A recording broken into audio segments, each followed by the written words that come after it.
Ya estamos con Álvaro García, contador, también director de la OPP y coordinador de esta transición entre el actual gobierno y el entrante. ¿Qué tal? Buen día, García, ¿cómo le va? Bien, muy bien. Muchas Bueno, gracias, un gusto estar aquí. Muchos temas, sabemos que ya se viene conversando desde hace días este asunto del congelamiento de tarifas, ya vamos a ir a ello, pero me quedo con una frase que le escuchaba a la calle Pou ayer en una entrevista en Sarandí, en Las Cosas en su sitio, que hablaba de esta metáfora: la casa está desordenada. Como diciendo, en estas circunstancias nosotros nos vamos a encontrar como gobierno cuando ingresemos en marzo. Sí, ¿Qué le parece esa metáfora, digamos? hemos escuchado muchas cosas del presidente electo durante la campaña y ahora creo que son dos etapas distintas, ¿verdad? Uruguay es un país democrático, hubo una instancia electoral y tenemos un gobierno electo que nos va a conducir por 5 años más, por lo tanto, las situaciones no pueden ser iguales. De hecho, el calificativo de irresponsable, que se hacía mención inclusive recién comentando alguna de las tapas de los diarios, no lo vamos a calificar ahora, no lo vamos a responder porque es justamente el presidente de un gobierno electo por 5 años y estamos en una transición que queremos hacerla de la mejor manera.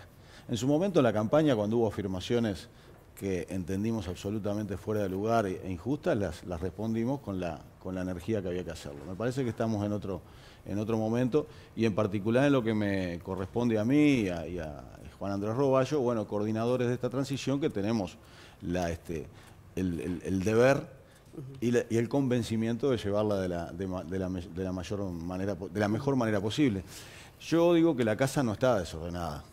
Cuando uno repasa el posicionamiento de Uruguay y lo que fueron estos últimos años de la evolución de las más diversas variables y lo compara a nivel regional, Uruguay destaca siempre. Y nos ha tocado recorrer bastante la región, sobre todo, y ver realidades que tenemos muy cerca.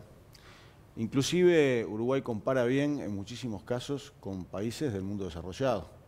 Y esto también es destacado por propios países europeos. Entonces creo que hay que saber valorar lo que se tiene. Me parece que estamos en otra etapa y bueno, y todos deberíamos tener esa actitud de que estamos en una etapa diferente, de que hay que tratar de llevar las cosas lo mejor posible, pese a las diferencias, y tratar de que los calificativos dejarlos un poco de lado, postergarlos y trabajar en positivo. Pero sobre este pedido de informes puntual, que es típico de la transición, donde ustedes deben, bueno, transparentar, digamos, la información, el estado de las empresas públicas, todo eso se está llevando adelante en tiempo y forma, con los requerimientos del gobierno entrante. Por supuesto, nosotros preparamos una transición que ya el presidente nos pidió hace un tiempo y ya lo enviamos a los ministerios, una transición que va a constar de un informe que le pedimos a todos los ministerios por igual, como un informe base, ¿verdad?, de arranque. No quiere decir que sea lo único que se va a presentar, por el contrario, así lo dijimos el lunes cuando tuvimos la reunión con el presidente de la República, el presidente electo y el equipo del presidente electo,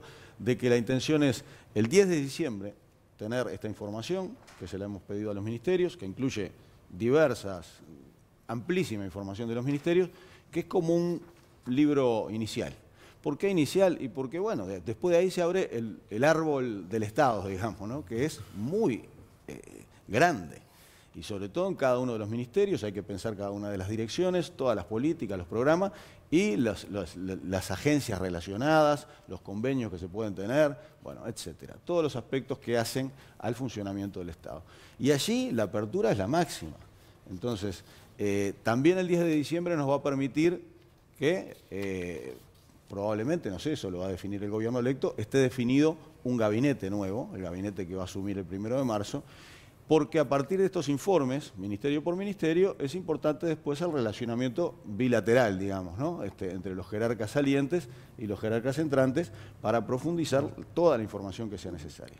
Además, el Uruguay tiene una política de transparencia muy importante, esto es, nosotros ya hoy, el Estado uruguayo tiene publicado en sus páginas web, los ministerios, la información sobre el presupuesto de manera pública y abierta, que bueno, está disponible y también va a formar parte de este proceso de transición. Como en el juego de la Oca, voy a ir 2 casilleros para atrás. Cuando dice usted, bueno, ya estamos en otra etapa, deberíamos todos medir las declaraciones, ya no estamos en campaña. Ya veo por dónde viene la Aplica también para Danilo Astori, ¿no? Por Y esto que habla de la ignorancia, la mala fe, que la transición empezó mal. Bueno, la opinión de Astori. Para mí la actitud tiene que ser diferente en esta etapa con un gobierno ya electo. Es lo que publica Búsqueda hoy, Claro, concretamente. No la leí la prensa, pero me Ahora, acabo de Las enterar por calificaciones ustedes. esas que encuentra en la portada de Búsqueda. No, Sí, hablando- por supuesto. Pero sobre el tema búsqueda también, porque él habla también de que no hay que confundir, Astori, ¿no? Transición con gobierno. Eso es claro, eso es muy claro. Digo esto porque además en el centro de esta polémica está el ajuste de las tarifas. No, eso es muy claro y el gobierno gobierna hasta el 29 de febrero y el gobierno electo a partir del 1 de marzo. Entonces eso es bien claro, digamos, ¿no? La transición es como un pasaje de postas. O sea, ¿verdad? ¿no cree que haya que No convocar es- al gobierno electo para determinadas decisiones que son claves para el futuro No, gobierno? de hecho se están comunicando. Por ejemplo, a ver, Consultar, para digamos, explicar, no para comunicar. explicar alguna cosa de funcionamiento. Con el doctor Roballo fuimos nombrados como los coordinadores.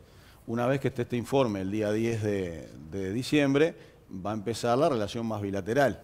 El gobierno electo no tiene designado todo su gabinete, pero sí algunos, entre ellas la economista Azucena Arbeleche. Y nos ha tocado estos días, inclusive Azucena nos pidió una reunión el día martes por este tema de las tarifas y otros temas, y estuvimos conversando. Pero ayer, por ejemplo, estaba el subsecretario Ferreri en la cumbre del Mercosur representando al Uruguay, y surgió un tema allí que tiene que ver también con afectación para adelante. Y el subsecretario me llamó, me contacté con Azucena Arbeleche y se pusieron en contacto los dos para comunicar, digamos, las cosas que están sucediendo en el Mercosur que van a tener afectación hacia adelante. De acuerdo a su... Sí, adelante, García. Entonces, digamos... Algunas sí, otras no. Sí, todas. ¿Por qué? ¿Por qué no? La comunicación y de las cosas que están sucediendo, es importante que el gobierno entrante las conozca. De acuerdo a su rol y a su condición de economista, ¿se puede... Contador. Contador. Gracias por la precisión. ¿Se puede aminorar el impacto de la deuda pública o se puede bajar la deuda pública sin hacer ajuste fiscal? Sí, nosotros durante la campaña planteamos dos lineamientos importantes, grandes, digamos, ¿no? Como para el próximo gobierno, y nos parece que están vigentes. Uno es la retomada del crecimiento económico con mayor potencia, y hay varias razones por las cuales ser optimista en este sentido. Lo éramos antes de las elecciones y tenemos esa visión porque, bueno, dependerá de las acciones que tome el nuevo gobierno, pero la agenda para el Uruguay debería ser una agenda pro crecimiento. Antes del segundo punto, ustedes están en contacto con el equipo económico del gobierno entrante. ¿Sostienen esa visión también? Bueno, espero que sí. Nosotros empezamos a conversar de algunas cosas que iniciamos nosotros. Por ejemplo, una verdadera reforma del Estado en materia de transformación productiva. Nosotros generamos el sistema Transforma Uruguay a partir de una ley del año 2016 y Azucena Arbeleche se ha mostrado muy interesada. Esperemos también que el futura directora de la Oficina de Planeamiento y Presupuesto, que no está designado todavía, también le parezca lo mismo porque son líneas de trabajo a más largo plazo. Entonces, la agenda pro crecimiento, hoy Uruguay ya cuenta con una base que viene de este gobierno de unos 5.000 millones de dólares de inversión que va a tener el próximo gobierno. Unos 3.000 millones de dólares vinculados al tema de UPM Centenario y unos 2.000 millones de dólares vinculados a participaciones público-privadas que se iniciaron, todo el proceso se hizo en este gobierno y que van a tener su impacto en obras y en empleos y en reactivación económica en el próximo gobierno. Mucho se ha hablado sobre el tema tarifa, pero sobre otras cuestiones también de la transición, acerca de cuál sería la actitud del gobierno saliente, o si cambiaría mucho si el resultado electoral hubiera sido otro. Esto es casi a veces argumentado de manera de crítica, ¿no?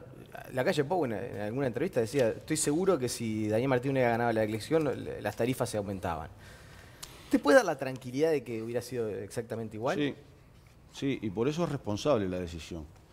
Porque en el caso particular de las tarifas, se avisó a la población, se preanunció después de un Consejo de Ministros el día 29 de julio. Y eso fueron 3 meses antes de las elecciones. Era imposible saber quién iba a ganar. Yo lo conozco al presidente Tabaré Vázquez y he trabajado mucho con él. Y ese anuncio y esa toma de decisiones que hizo el Consejo de Ministros en aquel momento es ganar a quien ganara. Pero era estrategia electoral. No, no era una O estrategia realmente hay electoral. fundamentos Era para no anunciar, realizar un ajuste. Por supuesto, como ha habido fundamentos para todas las decisiones que se tomaron en empresas públicas en este periodo. Claro, pero usted dice que la fundamentación de no hacer el ajuste, porque no es un aumento, es un ajuste en definitiva lo que se está reclamando. Ni un congelamiento. Ni un Digo congelamiento. porque lo he visto varias veces la Sí, palabra es verdad, congelamiento, es verdad. no Hemos es caído para todos nada. en eso que se ha manifestado de esa forma. Pero también sostiene que ese ajuste hasta el 29 de febrero se banca, pero después no. Bueno, o lo sea, el no verá hacerlo, gobierno. ¿no? El no hacer el ajuste. Hasta el 29 de febrero sí, pero después, como diciendo, el próximo gobierno, si no lo hace, bueno, será problema del Lo verá el gobierno. próximo gobierno que fue electo para gobernar. Una cosa es gobernar y otra cosa es estar en la oposición. Nosotros también escuchamos todos los últimos años que las tarifas estaban altas, que las tarifas había que bajarlas, muchas veces ajustando las tarifas por debajo de la inflación, como se hizo tantas veces, se habló de tarifazo, en cualquier caso, recuerden, repasen los archivos y vean las propuestas que existían, que eran las tarifas hay que bajarlas. Y ahora, por 2 meses, supuestamente de dilatoria, ¿verdad? O de espera hasta el 1 de marzo, que definirá el nuevo gobierno, con esos datos que vino diciendo todo el tiempo que había que bajar las tarifas, estamos ahora teniendo un reclamo de que como no las ajustamos, parece que cometemos una irresponsabilidad. Eso no es así. Bueno, aumentan los salarios de los empleados, aumentan, digo... ¿Qué alternativa habría? tenemos una inflación también muy grande. La alternativa que habría sería incumplir un convenio colectivo con todos los funcionarios del sector público. Creo que no. ¿Qué El valoración, gobierno no lo va a hacer eso. ¿Qué valoración hace de las calificadoras y esas recomendaciones que hacen a los países en términos también, por ejemplo, de deuda pública, de déficit fiscal? Bueno, yo te voy a ser muy franco. A mí me pueden gustar más o menos las calificadoras. Capaz que me gustan menos que más. Porque en realidad son algunos pocos organismos con algunos técnicos que terminan definiendo cosas demasiado importantes. Como por ejemplo es lo que va a pagar un país de intereses, y a veces es mucho dinero eso, que se tiene que resignar a otras cosas. Entonces, que haya poca gente que opine y que tenga la posibilidad de determinar el comportamiento de millones de personas en el mundo acerca de cuánto van a invertir y cuánto van a pagar de intereses, da un poquito de cuestionamiento. Bueno, pero el cuestionamiento tiene que ser cuando da en contra y cuando da a favor. Sí, también, sí, ¿no? claro, Porque, sí. pues, la bandera del grado inversor. Déjame terminar el razonamiento. Lo que es objetivo es que esas 5 calificadoras ponen el dedito para arriba, ponen el dedito para abajo, y si lo ponen para abajo, el día siguiente el país es menos rico, porque si le bajan el grado inversor empieza a pagar más puntos de interés, por ejemplo. Ese es el hecho pragmático, concreto, por el cual hay que manejar estos temas con inteligencia, con profesionalismo, etcétera, que es lo que ha hecho el gobierno, o ha pretendido hacer el gobierno, con éxito en este caso, durante todo este tiempo. Entonces, yo creo que a veces me puede molestar que se puedan meter en algunos temas. Lo han hecho también cuando han calificado al gobierno actual y han dicho cosas se han metido en temas políticos. Creo que en este caso, por ejemplo, uno de los grandes temas que se logró en los periodos de gobierno del Frente fue otra cosa más fuerte, que eran los condicionamientos del Fondo Monetario. Y ustedes recuerdan que a partir del año 2007-2008 el país canceló completamente toda su deuda con el Fondo Monetario y no hubo más condicionamientos de ese tipo. Lamentablemente en la región estamos viendo que el Fondo Monetario ha vuelto. Lamentablemente vemos algunos integrantes del futuro gobierno que en el pasado han llamado al Fondo Monetario antes de ser necesario. Entonces, ese tipo de cuestiones me parece que hay que estar atentos. ¿Por Alfi lo dice? O el candidato Talvi, por ejemplo, que en la crisis de la subprime en el año 2008, yo estaba en el Ministerio de Economía, se anunciaba una recesión en Uruguay que nunca existió, y en aquel momento también se hablaba de ya llamar al Fondo Monetario cuando no era necesario. Y por último, Isaac Alfi, ¿qué le parece para ocupar su lugar en el próximo gobierno?